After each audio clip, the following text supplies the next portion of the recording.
out here on the pitch as well, looking to power it on home. Can't find the back of the net yet, but we'll get some revenge with a demo.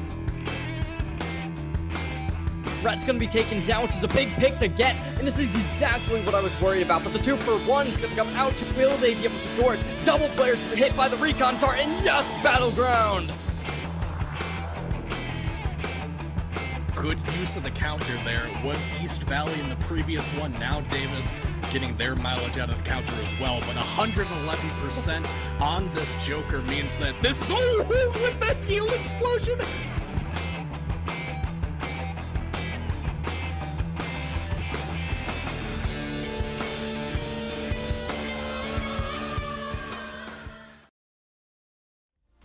Hello everyone and welcome to WSSEA 2025 spring season powered by LandFest. We are into week 3. We've got an exciting best of 1 Valorant game between Lakeside Eagles and Naches here today. But before we get into all of that amazing action, I need to introduce the legend to my digital right with the glorious hair, the man, the myth, D'Lo. How we feeling? Feeling great. First time stepping up on the Valorant stage, but looking forward to it. We got 2 great teams here. Like you said, Naches and Lakeside. Naches, they've gotten a victory. They know the sweet taste of it on their tongue, but they've also felt that bitter sting of defeat. Same thing there for Lakeside, except they have not yet gotten a victory. Here we're at week 3, still early in the season, but you want to try to get 1 in the W category, so hopefully we're going to see some competitive action here today from Lakeside. Yeah, that's right. We recently saw Naches grab a dub against Battleground, I think, last week, but Lakeside still searching for their first dub here this week, and it's on Ascent, a map that we used to call the gentleman's map pick there for a while. It was one of the most commonly picked maps in all of Valorant before it exited the recent competitive pool, so everybody should be very familiar with this map. I do feel like it does slightly favor the defending side, but only by a little bit, so I think if you can get 4 or 5 rounds on the attacking side, you should be sitting pretty comfortable in transition. And there are some small, speaking of transition, there are some small changes I believe that did recently come to the map. So players maybe having to kind of adjust to these new aspects of it, right? Like tiles, can you wallbang through that? Is it still the case? Are you used to that? Does muscle memory take over? Or are you able to find Darwinian evolution, adapt, survive, thrive? Before we even get into all that, I want to give just real quick a huge shout out to Zotac Gaming for powering today's stream in the first place. Thanks to their incredible support, we're able to bring this broadcast to all of you, helping to showcase the amazing talent in Scholastic Esports you're about to see. Let's show our appreciation for Zotac Gaming by giving them a shout out on social media. Make sure to join their community on Discord, and don't forget to use that hashtag powered by Zotac or hashtag ZotacUSA when you post. Thank you. That's right. We always say hop to the X or the Twitter or whatever you might be on and let the hashtag ZotacUSA know who you think is going to win today's game as we get ready for these agent selects here in just a few moments. We might be familiar with some of those players there on that Naches side. We got to see them play last week as well, and it looks like pretty much the same returning roster for them. For Lakeside Eagles, it's their first time on stream, so we get to see what they have to offer. I don't know if we're going to see the new agent at all, Waylay, but certainly Tejo, the most recent agent before Waylay, has been a huge asset and often kind of considered slightly overpowered at the moment with no nerfs coming in just yet. And that, again, just means that you're keeping your eye out for these new tools. You're saying, okay, at the same time, given the fact that it is still a bit new in the waters, does it matter when it's OP? Does that match the comfort you might have on a pick that you've played for months, for years? Sometimes that can be about grandma's chicken noodle homemade soup, or is it best straight out the can? It all depends. It's up to what flavor you particularly enjoy. And we're going to be finding out shortly. I mean, Lakeside, like you said, first time on stream, does that pressure, does it make diamonds here, or does it crush them beneath their boot like a gnat? We're going to be finding out here as we ascend to the battlefield. And ascend we go right into the agent select scene, and already I'm liking some of these picks. Vise, Sentinel on the Vise, which is another new agent that's coming to the mix. We've got the Yoru down there as well, who's one of these duelists with the teleports and the decoys that can really turn any map into their playground. Of course, you see the Sentinel there in Cypher as well. Really good at locking down the B site. On the other side of things for Naches, Killjoy has that same capability. You can really lock down the B site with just the turrets and the trips down lane. And so we are opting to go with that double duelist comp for them as we see the Jet and the Reyna coming into play. So I like the difference between both of these comps, and obviously there's probably some comfortability that comes into play here as well, but certainly excited for this best of 1. mobility seems to be the defending team's kind of hallmark.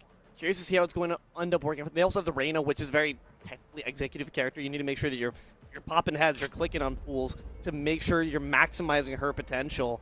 So gotta see if they're able to start off strong. Like you mentioned, defending team might have a bit of a slight edge here so far, and also Naches might have a bit of a slight edge in the fact that they're coming in with a bit of a hot hand. They have the momentum, the wind beneath their sails. Let's see if they can make sure to carry that on to a round 1 victory of the Pistols. Here we go, the pistol round to start things off. A couple of the members opting to go with the Ghost. We do see a Sheriff in the hands of Hayden as well. They're going to wait about 13 more seconds for this wall to fall. Now, it does look like they are going to pressure through Garage toward B. KJ already has that turret up into position, as well as these trips and swarm grenades down lane as well. This is just going to be what I think decides a lot of the pressure. You want to make sure that if you're Lakeside, don't find yourself in a dizzying decline, that downward spiral early. See positions already being taken up here. Already that smoke cloud being established. Trying to ensure that they've got clear sight lines, but waiting patiently around the corner. Rhett tries to find an angle. 2 members on the other side. Best be careful as he sees some blind fire through the smoke. Yeah, waiting for that smoke to dissipate here. The blind in the hands of Sky to come out. On the flank is Hayden, but Red Fox Seeker will pick him up. A nice headshot. Might be able to upgrade, but Rhett from Market able to find the pick back onto Sentinel here. So right back to a 4v4 we go. And that push from Lakeside has been stalled out in Garage. They're considering a rotation here as well. The Sheriff has quickly been demoted, but might not be the case for Red, as seems to be an opening position there, my friend. You are rising up to the ranks already. 2 kills there to the side of Naches. Now has the advantage as well. They can start to push.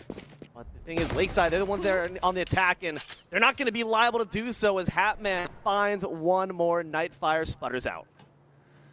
Yeah, we see, I don't know, here pushing toward A main as well. Has Spike in hand, but Naches has done a great job of being patient. We see that breach still tucked into the corner here as well. And this is a great position, an angle that people don't often check. They'll check left or right immediately, but as they pressure to plant toward Generator, this could be a great opportunity for Star to get at least one pick. That camera from Cypher does go in, but it's just on the other side of the box, so they don't spot him. Shots ring out, not able to connect. He can't quite catch up eventually. Star will get Shark, and no! The tap to the dome will send him home. A free 6 feet dirt nap, and with that, they'll battle back.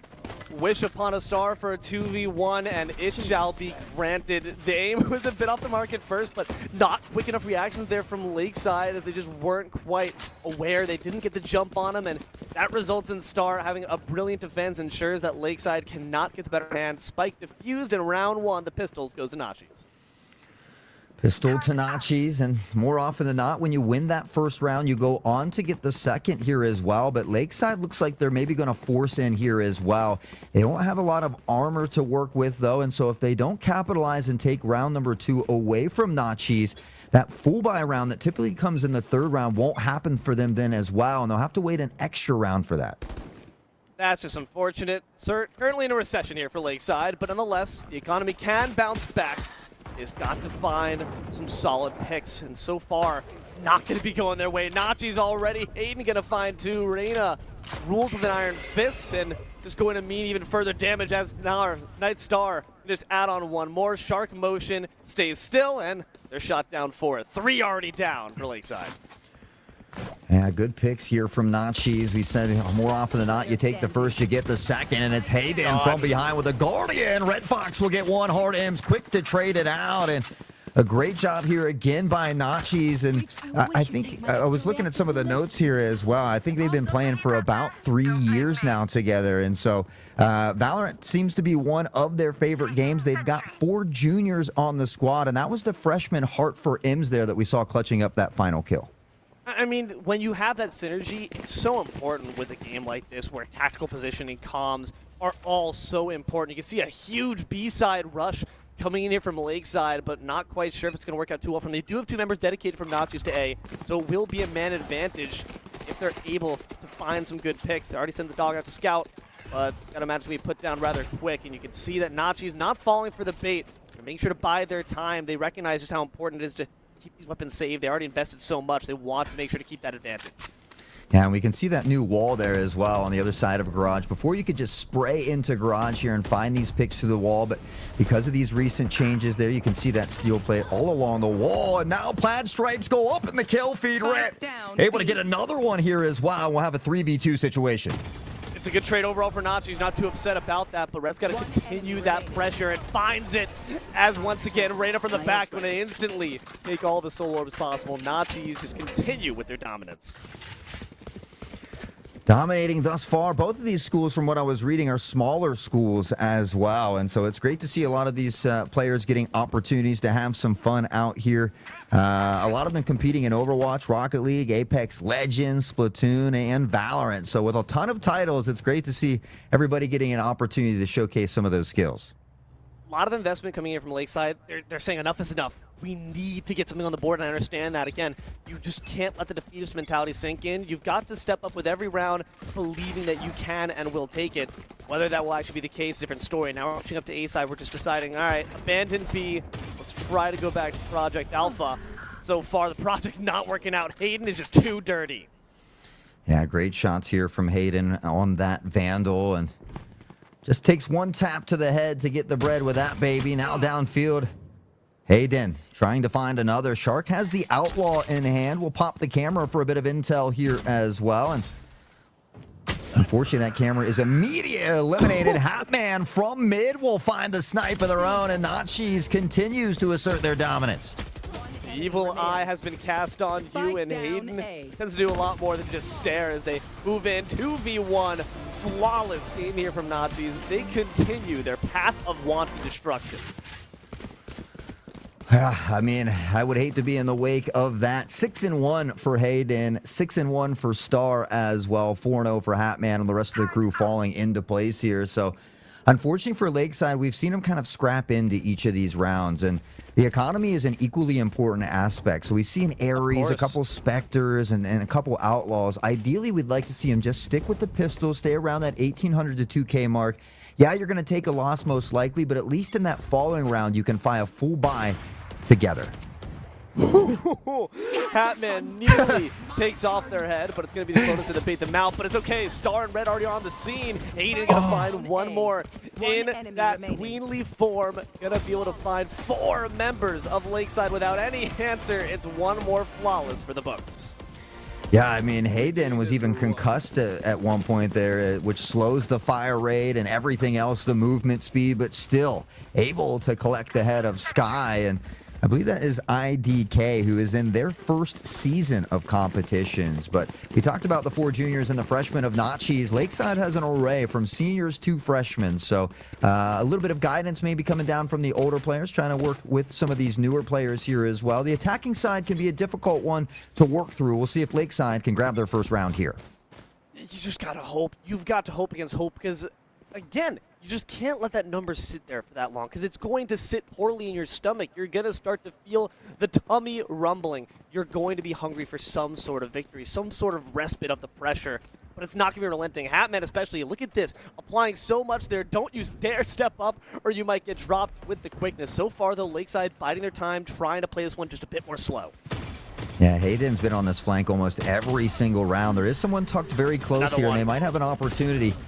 Do they check it? Yes, they do. Hayden finds the 2K all day. Nightfire has the Ares in hand, waiting for that smoke to begin to dissipate here out of B Garage. But KJ has it locked down, has the trip setups, the swarm grenades in lane, and the turret upon entry. So the B side is going to be an incredibly tough one to pressure into.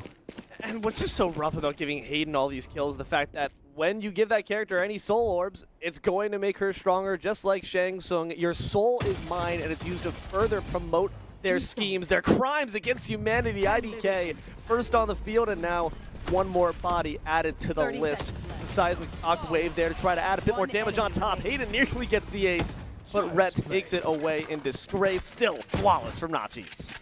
He said, Hayden, you have plenty of kills. You got 11 kills right now. Don't be stingy. Yeah, Rhett said, I want 1 too, and I'm going to take that one. I don't care if your ace is on the card. So I'm here for it as Naches continues to put rounds in bunches here, but sometimes Valorant can be brutal. Luckily for Lakeside, they'll have a full rifle to work with, but there's still a lot of SMGs here. So I think the economy has been kind of almost an additional opponent here for Lakeside to overcome at the moment. Yeah, Naches at this point, you look at their creds, they're opening up Roth IRAs, they got 401ks, they're thinking about their retirement plan, and we're not even halfway done here just yet. Look at all that damage coming out there from Star. Not quite enough. They do obvious with their approach. That's okay. Hayden around the back, and Star from the grave takes down their opponent. Sentinel's going to go down too. Hayden just behind enemy lines takes out anyone they step across. Yeah, now Red on the flank up catwalk, finds one, can't get the second. His Shark will get a trade back. Game of cat and mouse around the box. The run, the gun, the spray, and it's good for one, but hearts for M, making sure to get that trade out at a minimum. And so far, it's been 7 rounds in a row here for Naches. I mean, here's the thing, right? Like, you got that kill, right? That's nice. It's definitely something. It's, again, respite. It's small victories. It's those side quests we talked about yesterday when you're at this big of a deficit. At the same time, I think that lack of trigger discipline just shows that we are a bit outmatched, outgunned here. Naches, they just are constantly finding the most critical, effective, optimal ways to take someone down in the minimal amount of time. Lakeside, their time to kill is just slower because they're aiming lower. And also, they're just not finding the shots nearly as precisely. That's got to change if they want hope to get on the board. Yeah, you just can't get discouraged as well. I mean, some of these maps are heavily one-sided maps. I had a game earlier today that was 9-3 at halftime that went to 4 overtimes, and the team that was down came back to win. So you got to have that never say never, never give up type attitude, and that's what we've been seeing here from Lakeside. They've got 3 ults to work with. They could potentially pop the dimensional drift here from Yoru and look to get some intel as well as the squids from Sky. So they've got some util to work with. They just have to make sure they are using it. Unfortunately, no intel other than that Star is a demon so far. Hayden on the back once again takes down Nightfire, and instantly you see the formation just completely falling in disarray as Star shoots once again and scores. Sharp motion down. Red Fox Seeker sought out afterwards. It's a near ace there by Star as well, and one more flawless round for the books. Yeah, flawless rounds are huge. You continue to put stacks in the bank. Everybody almost at max credits here as well. And on the other side of things, Lakeside they kind of continue to force in, and I think that's been the toughest thing for them. Sometimes it stinks to take another round loss, but by saving together, you're ensuring that you can full buy together in the following round, really giving yourself the best opportunity to clutch up a round. Now, they still have 4 ultimates on deck and ready to flex, so hopefully we'll see some of those coming out, because that could be something that could potentially turn the tides in some of these rounds for Lakeside. You just got to try to anticipate the flank from Hayden, I think. If you can make sure you got your head on a swivel, or your hit block gets knocked off instead, Hatman finds one Star right after. But if you want to try to take advantage of those flanks, that might be your key. But full frontal does not matter. Star is just too dangerous on the front line, finding 4 so far. Last one left. Hayden's going to clean them up. One more flawless. Yeah, you know, and I feel like it's just maybe, I was reading some of the notes from some of the coaches. Naches is a team that knows each other. They play together even outside of school. They're all friends. And I take a look at some of the crosshairs from Lakeside, and they're rocking a lot of the default crosshairs. So I feel like maybe there is some new members on that side. But as we said before, this can be a great learning experience once you go back and check the VOD, work on that economy issues. And then again, you've got 4 ults. The only way you're going to get to use them more than once and a half is if you use them. So ideally, I'd like to see at least 2 ults being used here as well. That could be nice. Just invest a little bit, you know, even if it doesn't quite get you the round victory, which we're hoping it does, but Eddie carrying down is looking a bit dismal so far. Red gets the duck down and make sure to take down one more before their life is forfeit. Thanks to Red Fox, does find one at the very least. That could be a start, but Nightfire we can put down afterwards. Hayden ensures there's no resistance. Hayden again and again finding these picks on the flank. They unfortunately just haven't had an answer, as Shark is able to get that spike down and get a few extra funds, but the Stinger only has 25 in the mag. It is a headshot magnet, but it doesn't have a ton of rounds, and after the concuss from that breach, Hatman able to step in, find the pick, and it'll be another round in the bag of Naches. The breach from Star has just been so good. These silent shockwaves getting up those concusses, and instantly, you know, if you are aware of the positioning, because once you put down the spike, obviously, quite obvious you're on the site, they're just going to make sure to smoke you out and put you down. Lakeside, at the very least, they get some objective pressure, but there's already so much damage done to the team that doesn't really quite matter. At the very least, though, it shows that they still have fight left in them. They're still looking for these objective plays. We just got to see them done a bit more cleanly and with a few more elims on top. And we get almost a full buy, but two players are playing without any armor at all. So again, just kind of putting yourself at a little bit of a disadvantage. And Naches has been able to capitalize almost every time. Sentinel in good positioning. Shots ring out. They've got to be careful, though. Hayden has already found one. The spray can't quite connect. Almost finding the dome, but it goes just over on the recoil. Hayden swaps to the pistol. Eventually traded out, but right back. Star finds one as well. And it's all down to Red Fox Seeker, who will also fall to Heart 4 M's here. So Naches, almost a perfect half here for them. One final round of the first half.